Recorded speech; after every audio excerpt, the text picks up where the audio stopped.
चलिए ध्यान दीजिएगा, चैप्टर है यूरोप में राष्ट्रवाद। चैप्टर क्या है? यूरोप में राष्ट्रवाद।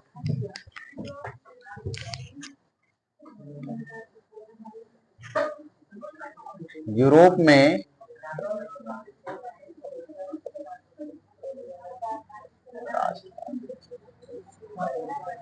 ध्यान दीजिएगा, सुनिए। सबसे पहले जो हमारा चैप्टर का नाम है यूरोप में राष्ट्रवाद, उसे समझते हैं, फिर पढ़ेंगे पूरा चैप्टर को धीरे धीरे। ये यूरोप क्या है? यूरोप एक महादेश है। यूरोप क्या है बताइए? यूरोप एक, और आपको पता है अपने लोग किस महादेश में रहते हैं? एशिया महादेश में। किस महादेश में रहते हैं? एशिया महादेश में। क्लियर है? जैसे अपने लोग एशिया महादेश में रहते हैं, तो एशिया महादेश का एक अपना इतिहास है। ये किसका पढ़ने वाले हैं? यूरोप का। ठीक है, ये यूरोप क्या है? एक प्रकार का महादेश है। अब यूरोप में ये क्या? राष्ट्रवाद। तो अपने लोग इसी को पढ़ने वाले हैं सबसे पहले कि राष्ट्रवाद क्या है। सुनिएगा ध्यान से, ये राष्ट्रवाद क्या है।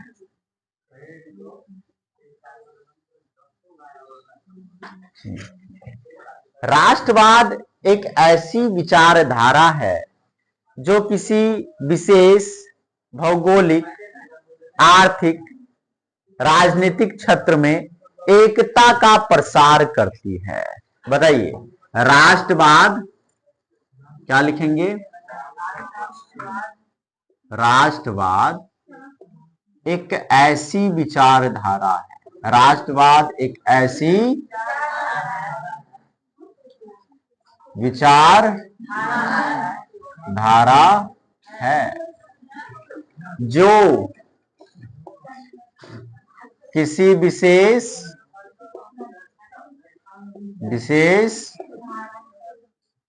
भौगोलिक गलत हो गया, भौगोलिक एवं आर्थिक क्षेत्र में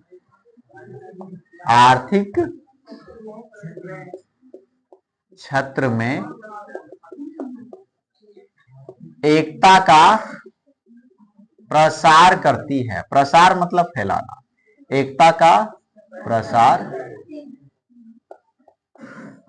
ठीक है, तो ये याद करना है आप लोगों को। राष्ट्रवाद क्या है? एक ऐसी विचारधारा है जो किसी विशेष भौगोलिक, आर्थिक क्षेत्र में एकता का प्रसार करती है। राष्ट्रवाद क्या है बताइए? एक ऐसी विचारधारा है जो किसी विशेष भौगोलिक एवं आर्थिक क्षेत्र में एकता का प्रसार करती है। बात समझ में आया कि नहीं? राष्ट्रवाद एक ऐसी विचारधारा है जो किसी विशेष भौगोलिक एवं आर्थिक क्षेत्र में एकता का प्रसार करती है। तो अब अपने लोग जो हमारा हेडलाइन था चैप्टर का, जो टॉपिक था यूरोप में राष्ट्रवाद, उससे हम समझ गए यूरोप एक महादेश है और उस महादेश में एकता का प्रसार कैसे हुआ। वहां के देश अलग अलग टुकड़ों में बटा हुआ था, वह देश एक कैसे हो गया, इसी चीज के बारे में पढ़ने वाले हैं। बात समझ में आया कि नहीं? इस चैप्टर में हम क्या पढ़ने वाले हैं? क्या एशिया महादेश के बारे में पढ़ने वाले हैं? नहीं, यूरोप महादेश के बारे में पढ़ने वाले। और क्या पढ़ेंगे वहां के बारे में कि वहां का देश कई भागों में बटा हुआ था, कई टुकड़ों में बटा हुआ था। उसी के एकता के बारे में पढ़ेंगे, उसी के एकीकरण के बारे में पढ़ेंगे कि किस तरह से उनका एकीकरण हुआ। ठीक है, चलिए तो स्टार्ट करते हैं। राष्ट्रवाद आधुनिक विश्व की राजनैतिक जागृति का प्रतिफल है। यह एक ऐसी भावना है, देखिए यहां पर भी परिभाषा लिखा हुआ है, यह एक ऐसी भावना है जो किसी विशेष भौगोलिक, सांस्कृतिक या सामाजिक परिवेश में रहने वाले लोगों में एकता का वाहक बनती है। यहाँ पर बहुत अच्छा शब्दों में लिखा हुआ है जो आपको आसानी से याद हो जाएगा। ठीक है, हमेशा मेरा परिभाषा किताबी परिभाषा से अलग रहता है। ठीक है, तो राष्ट्रवाद एक ऐसी विचारधारा है जो किसी विशेष भौगोलिक एवं आर्थिक क्षेत्र में एकता का प्रसार करती है। देखिए, आपको इस परिभाषा में क्या नहीं समझ में आया होगा।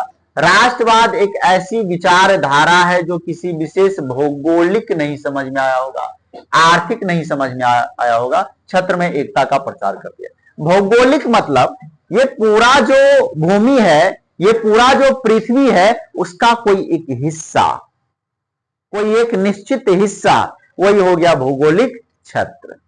जैसे भारत पूरे दुनिया का एक विशेष भौगोलिक क्षेत्र है, ठीक है। एशिया महादेश पूरे दुनिया का एक विशेष भौगोलिक क्षेत्र है। तो भौगोलिक आपको समझ में आ गया, भूमि का एक टुकड़ा, भूमि का एक विशेष टुकड़ा। और आर्थिक क्षेत्र कहने का मतलब हुआ कि वहां पर जीवन यापन के लिए क्या क्या क्रियाएं की जाती है, वहां देश के विकास के लिए क्या क्या क्रियाएं की जाती है, कौन कौन सी आर्थिक क्रियाएं। जैसे मान लीजिए आपको अपना परिवार चलाने के लिए आपके पापा कोई ना कोई काम करते होंगे, हो सकता है खेती से जुड़े होंगे, हो सकता है किसी कंपनी में काम करते होंगे, तो ये आर्थिक क्षेत्र हो गया। खेती करना आर्थिक क्षेत्र हो गया, ठीक है, आर्थिक क्रिया हो गया। कंपनी में काम करना आर्थिक क्रिया हो गया। तो सभी देश का अपना अपना आर्थिक क्रिया होता है। हालांकि एक देश में बहुत सारी आर्थिक क्रियाएं होती है, ठीक है। देश तो बहुत बड़ा चीज हो गया, आप अपने घर में ही देख लीजिए ना, सिर्फ एक आर्थिक क्रिया नहीं होगा, एक से ज्यादा हो सकता है कि आप दुकान खोले हुए होंगे, एक आर्थिक क्रिया वो हो गया। खेती भी की जाती है आपके घर में, आपके घर के लोग खेती भी करते हैं, तो वो भी आर्थिक क्रिया हो गया। कंपनी में भी काम करते हैं, वो भी आर्थिक क्रिया हो गया। बात समझे ना। तो एक ही घर के लोग अलग अलग काम करते हैं, तो सारा का सारा क्या हो गया, आर्थिक क्रिया। जो भी काम किया जा रहा है ना उनके द्वारा, वो क्या हो गया, आर्थिक क्रिया हो गया। तो आर्थिक क्रिया जहां पर होती है, जिस जगह पर होती है, उसे ही आर्थिक क्षेत्र कहा जाता है, ठीक है। तो सभी देश का अपना अपना विशेष आर्थिक क्षेत्र होता है। तो राष्ट्रवाद एक ऐसी विचारधारा है जो किसी विशेष भौगोलिक एवं आर्थिक क्षेत्र में एकता का प्रसार करती है। ध्यान दीजिएगा, राष्ट्रवाद की भावना का बीजारोपण, बीजारोपण मतलब शुरुआत, बीजारोपण मतलब राष्ट्रवाद की भावना का बीजारोपण यूरोप में पुनर्जागरण के काल से ही हो चुका था। बताइए, राष्ट्रवाद की भावना का बीजारोपण यूरोप में कब से हुआ है, पुनर्जागरण के काल से। कब से हुआ है बताइए, पुनर्जागरण के काल से। पुनर्जागरण के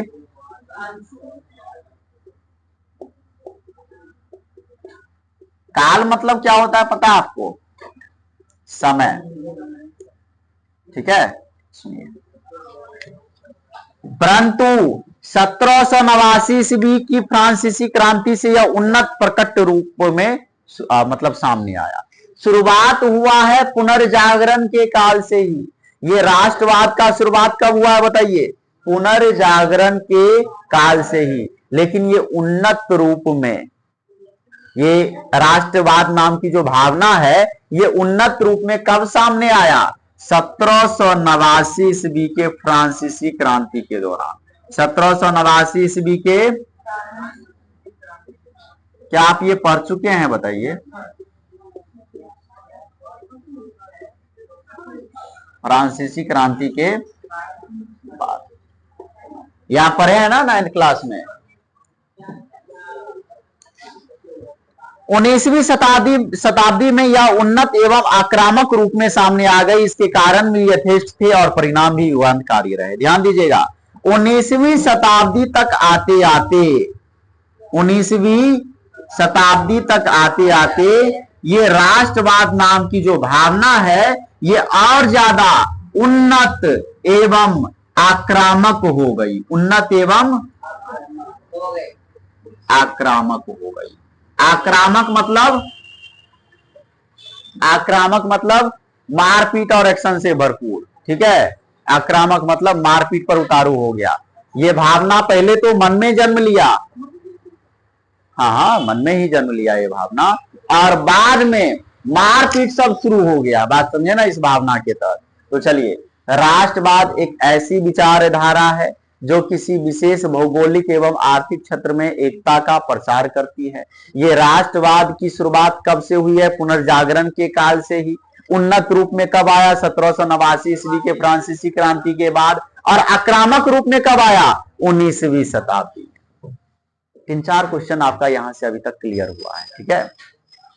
हालांकि यूरोप क्या है? एक महादेश है, ये भी एक क्वेश्चन हुआ। राष्ट्रवाद क्या है? एक ऐसी विचारधारा है जो किसी विशेष भौगोलिक आर्थिक क्षेत्र में एकता का प्रसार करती है। ये राष्ट्रवाद की भावना जो है, इसका बीजारोपण कब हुआ? पुनर्जागरण के काल से ही, ठीक है। ये उन्नत रूप में कब आया? 1789 ईस्वी में। आक्रामक रूप में कब आ गया? 19वीं शताब्दी। अच्छा सुनिए, 19वीं शताब्दी का मतलब क्या होता है आपको पता है? जिसको भी पता है बताइए। 19वीं शताब्दी का मतलब, 19वीं शताब्दी का मतलब हुआ 1800 से लेकर के 1899 तक। 19वीं शताब्दी मतलब 1800 से लेकर के 1899 तक। ये काफी ज्यादा उन्नत एवं आक्रामक रूप में आ गया था, ध्यान दीजिएगा।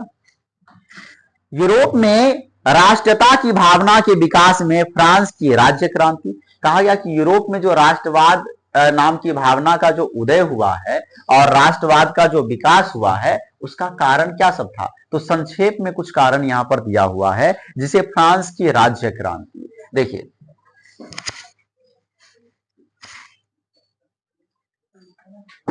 राष्ट्रवाद के उदय के कारण, उदय के मतलब ये राष्ट्रवाद नाम की भावना लोगों के मन में क्यों जन्म ली, क्या कारण था? तो कुछ कारण यहां पर अभी संक्षेप में दिया हुआ है और आगे तो विस्तृत रूप में जो है अध्ययन करने वाले हैं। तो फ्रांस की राज्य क्रांति, पहला कारण क्या है बताइए?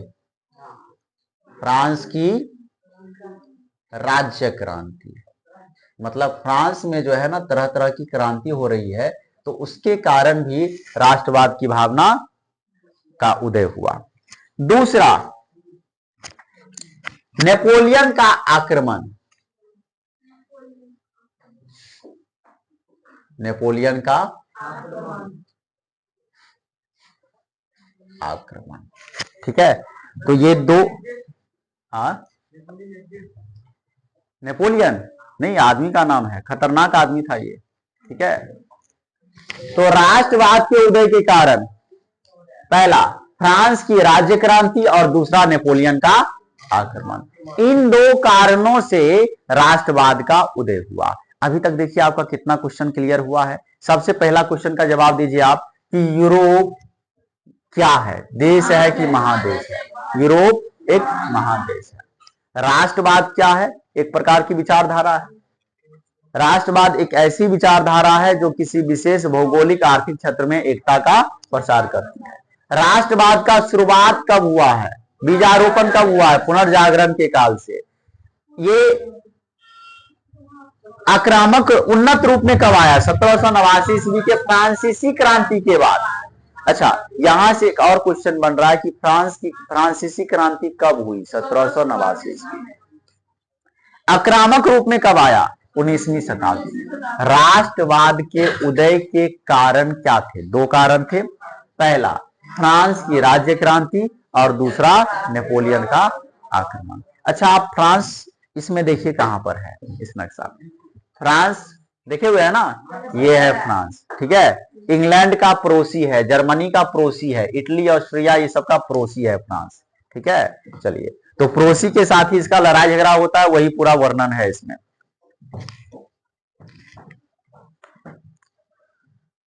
फ्रांसीसी क्रांति ने राजनीति को अभिजातीय वर्गीय परिवेश से बाहर कर उसे अखबारों, सड़कों और सर्वसाधारण की वस्तु बना दिया।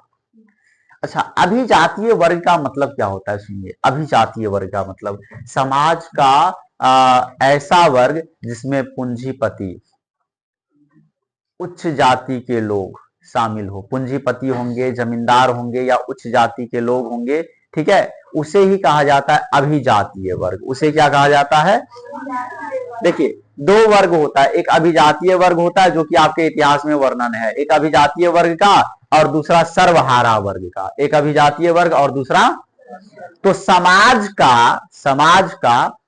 के उच्च वर्ग के लोग, समाज के उच्च वर्ग के लोग, जमींदार, ठीक है, पूंजीपति, उद्योगपति, ये सब आता है अभिजातीय वर्ग में। किसमें आता है? अभिजातीय वर्ग में। और गरीब, किसान, मजदूर, आम लोग, ये सब आते हैं सर्वहारा वर्ग में। किसमें आते हैं बताइए? सर्वहारा वर्ग में। क्लियर है? बताइए।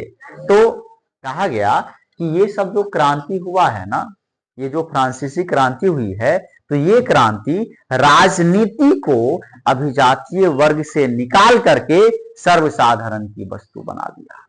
राजनीति को, पहले राजनीति केवल कौन करता था? राजनीति केवल करता था जो अभिजातीय वर्ग के लोग थे, जो पूंजीपति थे, जो उद्योगपति थे, जो जमींदार थे। वह सोचते थे कि राजा कौन बनेगा, उसी पर डिपेंड करता था कि राजा कौन बनेगा, हम पर शासन कौन करेगा। वोट डालने का अधिकार उसी को, चुनने का अधिकार उसी को। यदि राजा वंशानुगत भी बना तो भी उसका प्रभाव, बात समझे ना, ज्यादा फायदा भी उसी को होता था, अभिजातीय वर्ग को। लेकिन ये जो फ्रांसीसी क्रांति हुई ना, तो ये फ्रांसीसी क्रांति है, ये राजनीति को अभिजातीय वर्ग से निकाल करके सर्वसाधारण की वस्तु बना दिया। क्लियर है? चलिए ध्यान दीजिएगा, हर एक शब्द को समझिए आप अपने किताब को, और फिर से दोबारा अपने किताब को घर पे पढ़िएगा, ठीक है। यूरोप के कई राज्यों में नेपोलियन के अभियानों द्वारा नवयुग का संदेश पहुंचा। नेपोलियन ने जर्मनी और इटली के राज्यों को भौगोलिक नाम की परिधि से बाहर निकाल करके उसे वास्तविक एवं राजनीतिक रूपरेखा प्रदान की, जिससे इटली और जर्मनी के एकीकरण का मार्ग प्रशस्त हुआ। दूसरी तरफ नेपोलियन की नीतियों के कारण फ्रांसीसी प्रभुता और आधिपत्य के विरुद्ध यूरोप में देशभक्तिपूर्ण विक्षोभ भी जगा। नेपोलियन के पतन के बाद यूरोप की विजयी शक्तियां ऑस्ट्रिया की राजधानी वियना में 1815 में एकत्रित हुआ, जिनका उद्देश्य यूरोप में पुनः उसी व्यवस्था को स्थापित करना था जिसे नेपोलियन के युद्धों और विजयों ने अस्त व्यस्त कर दिया। ध्यान दीजिएगा, थोड़ा सुनिए कहानी अच्छा से। ये France, Germany, Austria, Italy, Poland, जो भी आसपास का यूरोप महादेश का मतलब अधिकतर देश, उन सभी जगहों पर, कहानी को सुनिए अच्छे से, इन सभी जगहों पर राजा महाराजा का काल था। किसका शासन था? राजा महाराजा का। गणतंत्र या राजतंत्र? राजतंत्र था। क्या था? राजतंत्र। बाद में नेपोलियन आया, ध्यान दीजिएगा, नेपोलियन आया और खूब तोड़फोड़ किया, राजतंत्र को पूरा अस्त व्यस्त कर दिया, राजतंत्र को खत्म कर दिया और क्या लागू कर दिया? लोकतंत्र। क्या लागू कर दिया? लोकतंत्र। लेकिन एक समय ऐसा आया कि बेचारा नेपोलियन का ही अंत हो गया, नेपोलियन का। और जैसे ही नेपोलियन का अंत हुआ तो फिर जो सब हारा हुआ था, या जिस राज्य में राजतंत्र को खत्म करके प्रजातंत्र लागू किया गया था, नेपोलियन के मरने के बाद सभी लोग पंचायती बैठाए, सब आसपास के देश के जो भी लोग थे सब मिलकर के बैठक किए, और वो बैठक हुआ था 1815 में। कब हुआ था? और वियना में। कहा हुआ था? इसे वियना सम्मेलन के नाम से भी जाना जाता है, वियना।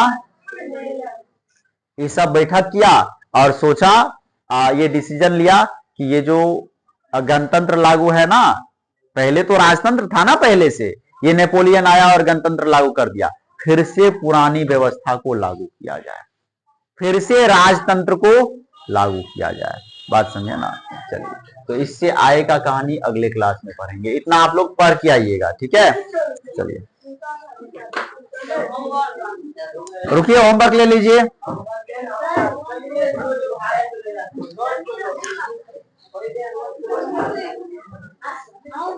आराम से बैठ करके होमवर्क लिख लो, ठीक है, और कल पूरा करके भी लाना है।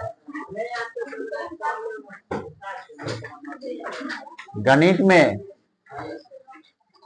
पूरा कॉन्सेप्ट याद करके लाना है, फेयर भी करना है और याद भी करना है। दूसरा भौतिकी, जहां तक पढ़ा दिए वहां तक का फेयर प्लस याद होना चाहिए। तीसरा, हाँ लिख लीजिएगा, इतिहास। हाँ, इतिहास, इतिहास में आपको पहला पेज पढ़ के आना है बस।